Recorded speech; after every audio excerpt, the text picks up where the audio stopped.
Hi, and welcome to Sacred Spaces. My name's Glenford Noble. On tonight's episode, we're in a mystery location in the inner west suburbs. I'm with my good friend Megan from the Heritage Council. Megan, where are we exactly? Well, we're on the banks of the Maribyrnong in Footscray, and we're outside Jack's Magazine. Oh.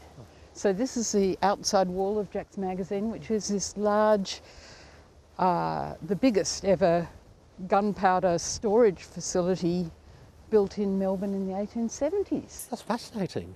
Yeah.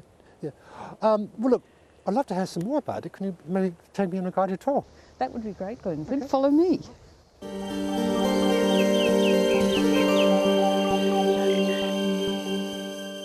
So, Megan, we're now actually inside Jack's Magazine. Where are we exactly?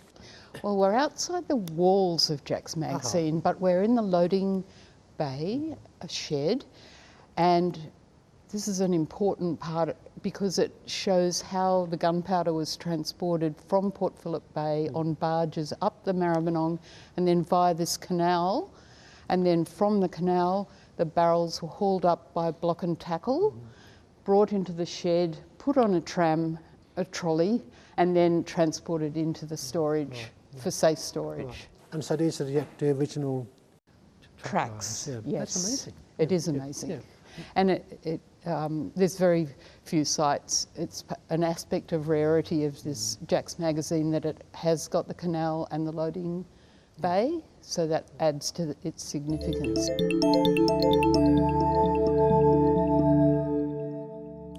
So I'm now with Kieran Davies, who's the Cultural and Heritage Advisor for Working Heritage. Welcome, Kieran. That's right. Well, thank you. Kieran, tell me a little bit about the significance of this site to you. Okay, so Jack's Magazine, you know, we not normally associate it with the industrial heritage, and particularly industrial heritage of the western suburbs of Melbourne. But I think it's also really important to acknowledge that when you look at the history of the site, that sort of colonial history is only a small part of it. It's really a blip when compared to the sort of traditional owner history of the area. So for the Wurundjeri Woiwurrung, they've lived and utilised this space for over 40,000 years, and it's particularly important when you think in the context to the Maribyrnong River, which is an important river for Wurundjeri. So Sure. And tell me a little bit about this site. What was happening here? So once the gunpowder was offloaded from the barges, it was then put onto trolleys and distributed to the two magazine buildings on the site that are just behind these walls. Okay, all right. So we can have a look in the magazine buildings. Yeah, we'll go have a look in there. Okay, Yep. thank you.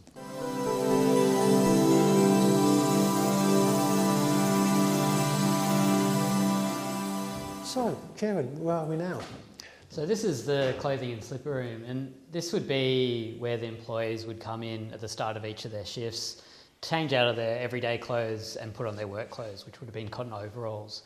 And the reason for this, when working with gunpowder, obviously there's high risks, and anything that's mundane and static electricity could cause an explosion. So many elements of this site are around sort of minimising that risk to health and safety. Right. So this room is essentially unchanged since the late 19th century? Yeah, I believe so. So we've still got the cabinets where each of the employees would take off their clothes and store their clothes each day. Yeah. And the walls? Could do a lick of paint? Yeah, I believe so. So we've done minimal works to the space as possible, sort of keep it in its original form. Yeah.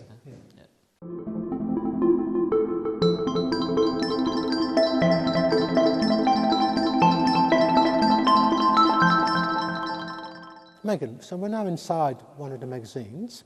Tell me about this fascinating structure.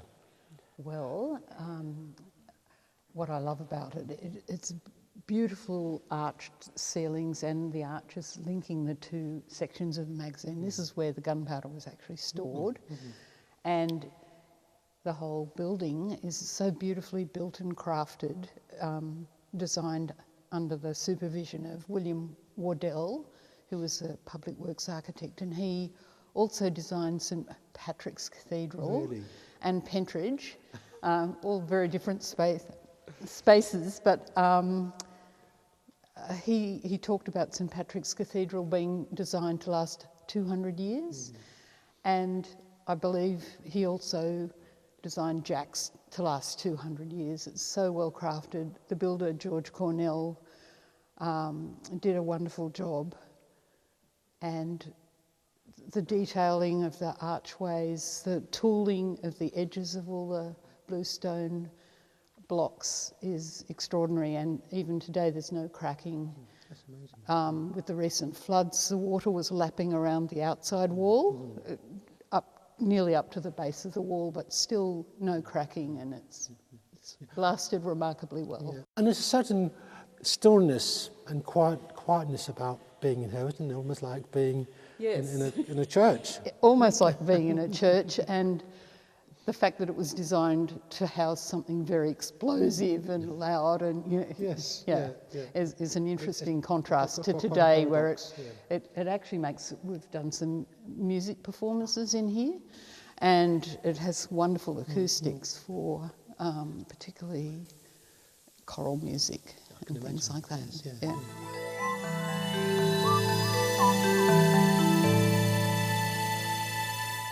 So, Andy, welcome onto the show. Thank you. Thank you for time. What do you love about this place? Everything. Everything. The bit that I like the best is when we take tour groups around, the reaction of the people on the tour when they see it. Because most of them have no idea or comprehension of what's going to be here. And they're all surprised and impressed. Yeah. But you've been associated with this place for like 30 years now, haven't you? 1973 is the first time I walked through the green doors, and it impressed me then, and it still impressed me this morning when we walked in. Fantastic. It's always impressed me. And tell me about the mounds. What's the significance of the mounds? The mounds is to protect everything around it from an explosion in the magazine.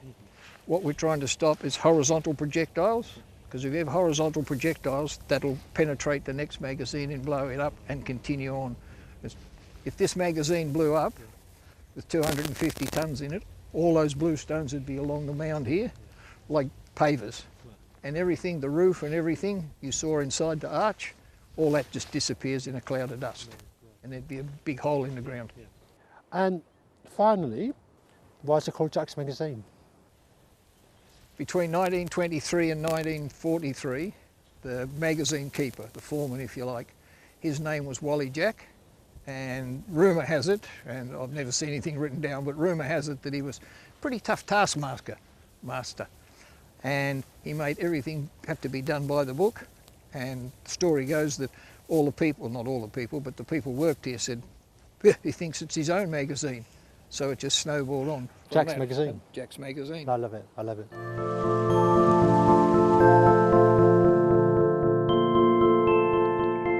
I have a question for you both. Why was gunpowder so important to development of Victoria?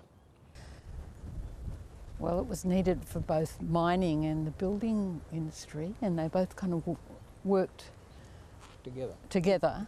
After all the alluvial gold was found in the 1850s and that first gold rush, there was also a big quartz mining industry from the 1870s, and that's when they needed explosives to get that quartz with the gold seams in it out, but it also was used in the building industry. Yeah. This whole western suburbs was quarries everywhere.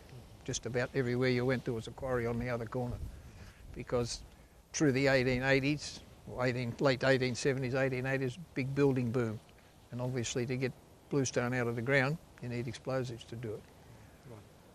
So it was a combination of both? Yeah.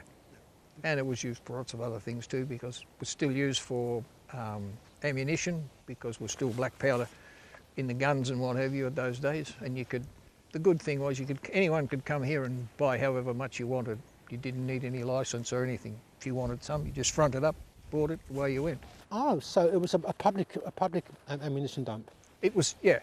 If you were a merchant, came here, and until you paid the duty, when you paid the duty, then you could sell it off. But you could sell it to anybody, anybody you liked, good, bad or otherwise. And then, you know, in the 1870s when this was built, it was also when all the wonderful big buildings that made marvellous Melbourne were constructed. So they're kind of linked. It was linked, yeah. And Jack's Magazine played a very important part in creating marvellous Melbourne.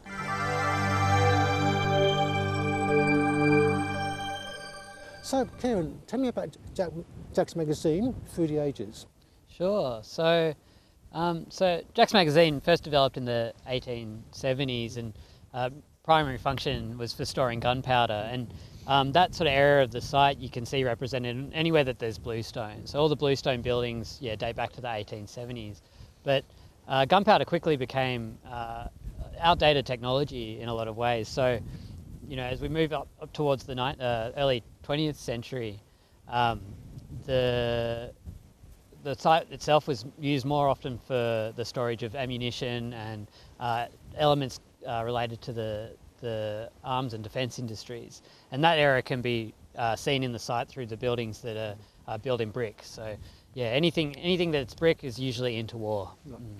And Jack's Magazine now, tell me about its present status and your hopes for the future. Sure. So Working Heritage took over management of the site a few years ago, but up since the 1990s it's essentially been vacant. So what we're trying to do with our work is reactivate the site, have the site open to the public, have people coming through and have it enjoyed by everyone.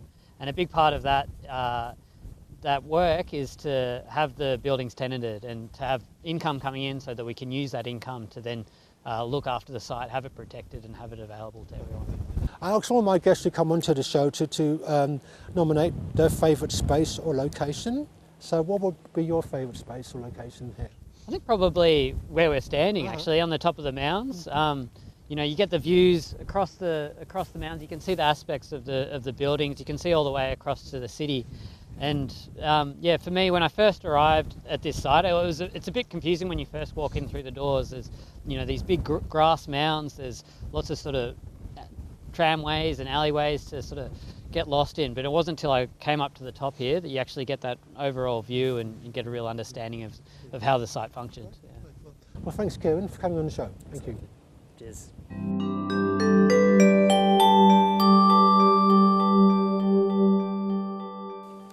Megan, Andy, thanks for coming on the show. I always ask my guests if they have a favourite spot or location. So what would be yours, Megan? Well, thank you, Glenford, for allowing us on this show. My favourite space would be within the magazine itself, that beautiful vaulted space that feels quite sacred, even though it was for explosives. But I also love this tunnel entrance behind us, and where you can see the beautiful craftsmanship, and it's going through the blast mound, and you can just see the magazine behind. So, wonderful. Yeah. Andy, how about you? The whole site, everything in it. But the best part is seeing the actions and results of people coming on a tour and seeing what happens and their reactions and what have you. Yeah. Fantastic. Right? Yeah, thank you. Thank you, sir. Thank you. Well, Thank you. look, thank you for coming on the show. It's been an absolute pleasure. And my name's Glenford Noble. Thank you for watching Sacred Spaces, and we'll see you next time.